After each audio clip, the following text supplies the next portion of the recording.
Hello student, welcome to another video. আজকে তোমাদের জন্য নিয়ে এসেছি আরও একটি গুড নিউজ, যেখানে এয়ারপোর্ট অথরিটিতে কিন্তু আরও একবার বড় নিয়োগের বিজ্ঞপ্তি প্রকাশিত হচ্ছে। এখানে তোমাদের জন্য শুধুমাত্র গ্রাউন্ড স্টাফ নয়, গ্রাউন্ড স্টাফের সাথে সাথে কিন্তু লোডার পদেও নিয়োগ হচ্ছে। তোমরা দেখতে পাচ্ছ এখানে আইজিআই এভিয়েশন সার্ভিসেস, অর্থাৎ এই আইজিএন এভিয়েশন সার্ভিসেসের থেকেই কিন্তু এই নিয়োগটি করানো হচ্ছে। যেখানে তোমরা অ্যাডভার্টাইজমেন্ট নাম্বার দেখতে পারবে, এখানে দেখো অ্যাডভার্টাইজমেন্ট নাম্বারটিও উল্লেখ করা আছে। তার সাথে সাথে তোমরা এদের হেল্পলাইন নাম্বার এবং কোনো ধরনের কোনো অসুবিধা হলে এদের যে নাকি ইমেল আইডি, সেটাও কিন্তু তোমরা এখানে দেখতে পারবে। তো এবার বলি, এই যে আইজিএশন এভিয়েশন কোম্পানি এরা আসলে কি। দেখো, এরা আসলে তো একটি কোম্পানি, সেটা তোমরা বুঝতেই পারছো। এবার এই কোম্পানিটা কি করে, এবার এই যে কোম্পানি, এরা বিভিন্ন ধরনের এয়ারপোর্ট অথরিটির জন্য কিন্তু নিয়োগটি করায়, আর তারপরে এই ধরনের অথরিটিদের জন্য কিন্তু এমপ্লয়ির যোগান দেয়। এবার সেই আইজিআই কোম্পানির থেকেই কিন্তু নিয়োগের বিজ্ঞপ্তি প্রকাশিত হয়েছে। তোমরা একটু নিচের দিকে আসলেই দেখতে পারবে, এখানটা দেখো বিভিন্ন ধরনের পোস্টের কথা বলা হয়েছে, যেটা তোমাদের আগেই বললাম। এয়ারপোর্ট গ্রাউন্ড স্টাফ এবং লোডার পদে কিন্তু এই নিয়োগটি করা হচ্ছে। যেখানে এয়ারপোর্ট গ্রাউন্ড স্টাফ পদে কিন্তু 12 পাস এবং তার অ্যাভাব কোয়ালিফিকেশনের প্রয়োজন হবে। আর এখানে দেখো বয়স সীমা বলেছে 18 থেকে 30 বছর বয়সের প্রয়োজন হবে। এক্সপেক্টেড স্যালারি যদি দেখো, একটা ভালো স্যালারি আছে, অর্থাৎ প্রায় 25,000 থেকে 35,000 টাকা পর্যন্ত কিন্তু স্যালারি স্ট্রাকচার আছে। নাম্বার অফ সিট যদি দেখো, খুবই উল্লেখযোগ্য জিনিস, 1017টি কিন্তু সিট আছে। এবার তোমাদের আরও একটা কথা বলে রাখি, এই যে এয়ারপোর্ট গ্রাউন্ড স্টাফ, এদের কাজ আসলে কি। দেখো, এয়ারপোর্টে গেলে হয়তো তোমরা অনেক সময় দেখেছো, তোমাদের জিনিসপত্রগুলো এক জায়গা থেকে এক জায়গায় রাখার জন্য কোনো মানুষ ঠিকঠাক ড্রেস আপ করে দাঁড়িয়ে থাকে, যারা তোমাদের ইনস্ট্রাকশন দেয় জিনিসটাকে এখানে রাখার জন্য। বা অনেকে দেখবে টিকিটিংয়ের যে নাকি তোমাদের টিকিট চেক করে, বা টিকিট কাটার সময় অনেক ধরনের মানুষকে দেখবে যারা প্রপার ড্রেস আপ করে এয়ারপোর্টের মধ্যে ঘোরাফেরা করে। এই গ্রাউন্ড স্টাফ বা এয়ারপোর্ট গ্রাউন্ড স্টাফ কিন্তু সেই কাজ। তো তোমরা বুঝতে পারলে এয়ারপোর্ট গ্রাউন্ড স্টাফের কাজ কি। আর এরপরে পরবর্তী পোস্ট যেটার কথা বললাম, লোডার্স।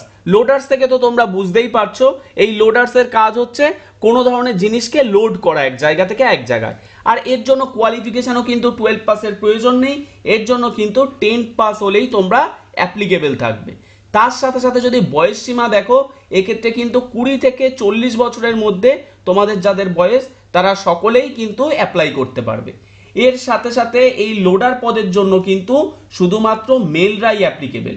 যেখানে একটু আগে আমি যে পোস্টের কথা বললাম, অর্থাৎ এয়ারপোর্ট গ্রাউন্ড স্টাফ, এটার জন্য কিন্তু তোমাদের মেলও অ্যাপ্লিকেবল থাকবে। তার সাথে সাথে যারা ফিমেল, তারাও কিন্তু অ্যাপ্লিকেবল থাকবে। কিন্তু এই লোডার পোস্টের জন্য শুধুমাত্র মেলই অ্যাপ্লিকেবল থাকবে। এরপরে যদি আমরা দেখি, তাহলে দেখতে পারবো এই লোডার পদের বেলায় কিন্তু তোমাদের স্যালারি উল্লেখ করা হয়েছে 15,000 থেকে 25,000। যেখানে নাম্বার অফ সিট দেখলে তোমরা দেখতে পারবে, এখানেও কিন্তু 429টা সিট আছে। অর্থাৎ তোমরা বুঝতেই পারছো, প্রায় 1046টা পদে তোমাদের নিয়োগ হচ্ছে, যেটি কিন্তু এয়ারপোর্ট অথরিটির দিক থেকে দেখতে গেলে একটি ভালো প্রকারের নিয়োগ। এরপর তোমরা যদি নিচের দিকে আসো, তাহলে তোমরা এলিজিবিলিটি ক্রাইটেরিয়া দেখতে পারবে। দেখো, এখানে উল্লেখ করা হয়েছে, যেখানে বলা হয়েছে এয়ারপোর্ট গ্রাউন্ড স্টাফের বেলায় কিন্তু 12 পাস তোমাদের হওয়া চাই, or equivalent from a recognise board, এটা দেখো উল্লেখ করা আছে। তার সাথে সাথে এয়ারপোর্ট লোডার দেখলে তোমরা দেখতে পারবে, একটু আগেই বললাম যে সেক্ষেত্রে কিন্তু তোমাদের ম্যাট্রিকুলেশন পাস সার্টিফিকেট অবশ্যই থাকতে হবে। আর এরপরে দেখো, বি নাম্বার পয়েন্টে বলা হয়েছে এয়ারপোর্ট গ্রাউন্ড স্টাফ পদে কিন্তু বোথ মেল এবং ফিমেল সবাই অ্যাপ্লাই করতে পারবে। আর এরপরে যদি দেখো এয়ারপোর্ট লোডার পদের বেলায়, তাহলে কিন্তু বলা হয়েছে শুধুমাত্র মেল ক্যান্ডিডেটরা কিন্তু এক্ষেত্রে অ্যাপ্লাই করতে পারবে। তারপরে দেখো লেখা আছে aviation airline certificate or diploma is not required.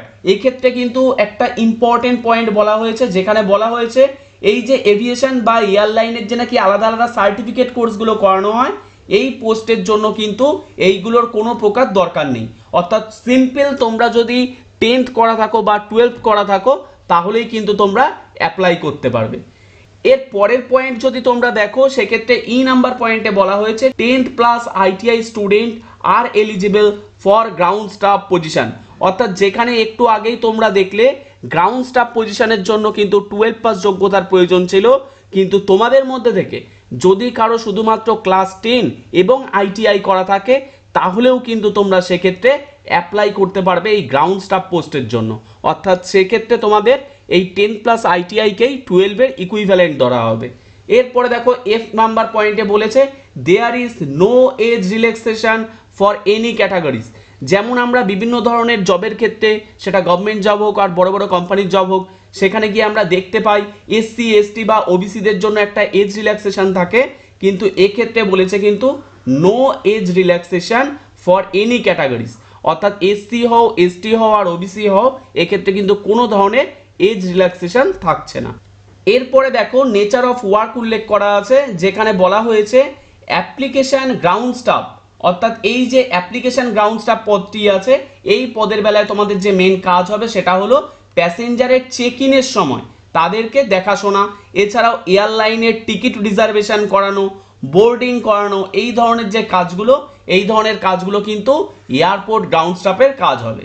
এরপরে দেখো লেখা আছে নেচার অফ ওয়ার্ক, এক্ষেত্রে বলা হয়েছে এয়ারপোর্ট লোডার্সের কথা, যেখানে লোডার্সের কথা তোমরা আশা করি বুঝতেই পেরেছো, কোনো জিনিসকে লোডিং আনলোডিং এই ধরনের কাজগুলো করতে হবে লোডার্সের দ্বারা। এখানে দেখো ডেসক্রাইব করে লেখা আছে, চাইলে তোমরা পড়ে নিতে পারো।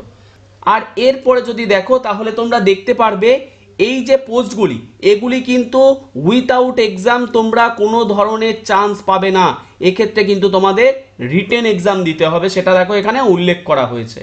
আর রিটেন এক্সাম যদি দেখো, এখানে বলা হয়েছে ডেসক্রিপশন অফ এক্সামিনেশন, অর্থাৎ তোমাদের যে এক্সামটি হবে রিটেন এক্সাম, সেগুলো কোন কোন সাবজেক্টে হবে। তো দেখো জেনারেল নলেজের উপরে তোমাদের কোশ্চেন থাকবে, যেখানে 25টি কোশ্চেন থাকবে। অ্যাপটিটিউড অ্যান্ড রিজনিং, এই ক্ষেত্রেও কিন্তু তোমাদের 25টি কোশ্চেন থাকবে। ইংলিশ নলেজের উপরে তোমাদের 25টি কোশ্চেন থাকবে। তার সাথে সাথে এভিয়েশন নলেজের উপরেও কিন্তু 25টি কোশ্চেন থাকবে। এই টোটাল তোমাদের 100 মার্কসের এক্সাম হবে, যেখানে তোমাদের টাইম থাকবে 90 মিনিটস। আর এই যে টোটাল 100 মার্কসের এক্সাম হবে, সেখানে কিন্তু 25 মার্কস বোথ অফ সাবজেক্টে থাকবে। তো এই যে তোমরা এয়ারপোর্টের জবটি দেখছো, এখানে কিন্তু উইথাউট এক্সাম তোমরা চান্স পাবে না। তোমরা বুঝতেই পারলে তোমাদের রিটেন এক্সাম কোয়ালিফাই করে তারপরেই কিন্তু চান্স পেতে হবে। যেখানে স্যালারি স্ট্রাকচারও আমি তোমাদের দেখালাম, একটা ভালো স্যালারি স্ট্রাকচার ছিল 25,000 থেকে 35,000। তাই তোমরা এক্সাম দিয়ে হলেও যদি চান্স পেতে পারো তাহলে খুবই ভালো, কারণ বয়স সীমাও 18 থেকে 30 আছে, আর একটা ভালো স্যালারি আছে, পোস্টও অনেকগুলিই আছে। তাই তোমরা সকলে আবেদনটি করে দিও। এরপরে তোমরা দেখতে পারবে তোমাদের যেই যে বললাম 4টে আলাদা আলাদা সাবজেক্টে পরীক্ষা হবে, বোথ সাবজেক্ট থেকে 25 মার্কস থাকবে। সেখানে এই জেনারেল অ্যাওয়ারনেস সাবজেক্ট থেকে কি কি পড়তে হবে সেগুলো দেখো এখানে উল্লেখ করা আছে, এগুলোকে তোমাদের পড়ে নিতে হবে। এরপরে দেখো বলেছে অ্যাপটিটিউড অ্যান্ড রিজনিং এর উপরে কিসের উপরে কোশ্চেন থাকবে, যেখানে বলা হয়েছে তোমাদের এই নির্দিষ্ট টপিকগুলোকে কিন্তু ক্লিয়ার করতে হবে। তারপরে বলেছে জেনারেল ইংলিশ তোমরা কি কি পড়বে সেগুলো দেখো এখানে উল্লেখ করা আছে, তোমরা দেখে নিও। এরপরে আছে এভিয়েশন নলেজ, এই এভিয়েশন নলেজটা অনেকেরই নেই, সেক্ষেত্রে এভিয়েশন নলেজের উপরে তোমাদের কি কি পড়তে হবে সেটাও দেখো এখানটায় উল্লেখ করা আছে। তোমরা চাইলে এখান থেকে দেখে এই পার্টিকুলার টপিকগুলোর প্রিপারেশন নিয়ে নেবে। এরপরে দেখো নিচের দিকে আরও কিছু জিনিস লেখা আছে, যেখানে এক্সামিনেশন ডিটেলস লেখা আছে।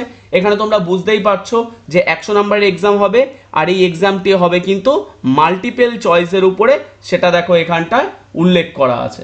তার সাথে সাথে বলা হয়েছে the examination will be conduct in বাইল্যাঙ্গুয়াল।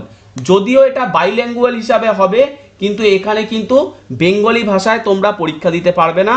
পরীক্ষা দিতে হলে হয় তোমাদের ইংলিশ, না হলে হিন্দি ভাষায় তোমাদের পরীক্ষা দিতে হবে, যেটিও কিন্তু এখানে উল্লেখ করা হয়েছে। এরপরে বলেছে while filling out the online application form the applicant should carefully decide about his her choice of examination center। বলেছে কি তোমরা যে সময় নাকি অনলাইনে অ্যাপ্লিকেশন করবে, তখন কিন্তু তোমরা ঠান্ডা মাথায় কেয়ারফুলি ভাবে তোমাদের এক্সামিনেশন সেন্টারকে চুজ করবে। অর্থাৎ তুমি যদি ফর্ম ফিল আপ করার সময় এক্সামিনেশন সেন্টার দূরে চুজ করো, সেক্ষেত্রে কিন্তু পরবর্তীকালে এটা চেঞ্জ করা ঠিকঠাক যাবে না। তাই তোমরা বুঝে কেয়ারফুলি ভাবে এক্সামিনেশন সেন্টারকে চুজ করবে। যেখানে কলকাতার আশপাশে কিন্তু অন্তত আমি যতটুকু দেখছিলাম 2টো তোমরা এক্সাম সেন্টার পেয়ে যাবে। তো বুঝে তোমাদের নিয়ারেস্ট এক্সাম সেন্টারে তোমরা এক্সাম সেন্টার হিসাবে চুজ করে নেবে। এরপরে তোমরা আরও যদি নিচের দিকে যাও তাহলে আরও একটি ইম্পর্টেন্ট জিনিস লেখা আছে, দেখো যেখানে বলা হয়েছে দ্য এক্সামিনেশন ফি ₹360। এবার এই যে ₹360 নেবে, এটা কাদের বেলায় বলেছে? এটা কিন্তু বলেছে গ্রাউন্ড স্টাফের বেলায়। অর্থাৎ গ্রাউন্ড স্টাফে তোমরা যারা অ্যাপ্লাই করছো তাদের কিন্তু ₹360 পে করতে হবে অ্যাজ এ অ্যাপ্লিকেশন ফিস। তার সাথে সাথে 300 তোমাদের পে করতে হবে লোডার পদের বেলায়। আশা করি তোমরা বুঝতে পেরেছো।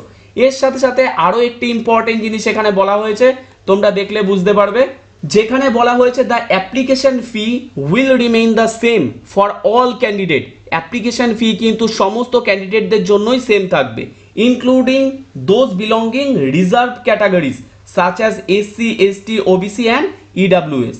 বলেছে তোমরা যারা অ্যাপ্লিকেশন ফিস পেমেন্ট করবে শুধুমাত্র সেটা জেনারেলদের জন্য পেমেন্ট করতে হবে না, এটা কিন্তু এসসি, এসটি, ওবিসি তার সাথে সাথে ইডাব্লিউএস সমস্ত রিজার্ভেশন ক্যাটাগরিকেই পে করতে হবে। অর্থাৎ অ্যাপ্লিকেশন ফি পেমেন্ট ছাড়া কিন্তু তোমরা এই জবের জন্য অ্যাপ্লিকেশন করতে পারবে না।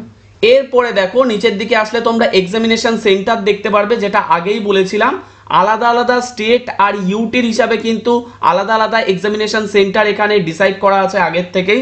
যেমন বিহার, উত্তরপ্রদেশের জন্য কোথায় কোথায় এক্সামিনেশন সেন্টার দেখতে পারবে, তার সাথে সাথে ওয়েস্ট বেঙ্গলের জন্য কিন্তু এক্সামিনেশন সেন্টারও এখানে উল্লেখ করা আছে, যেখানে তোমরা দেখতে পারবে ঝাড়খণ্ড, ওড়িশা এবং ওয়েস্ট বেঙ্গলের জন্য এক্সামিনেশন সেন্টার হিসাবে তোমরা রাঁচি, ভুবনেশ্বর, কলকাতা বা শিলিগুড়ি চুজ করতে পারো।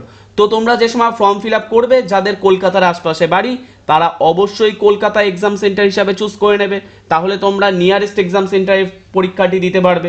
আর এরপরেও তোমরা দেখতে পারবে আসাম ও মণিপুরের জন্যও কিন্তু এক্সাম সেন্টার এখানে বলা হয়েছে, যেখানে গুয়াহাটি, ইম্ফল আর ডিব্রুগড়ে কিন্তু তোমরা এক্সাম সেন্টার হিসাবে চুজ করতে পারবে।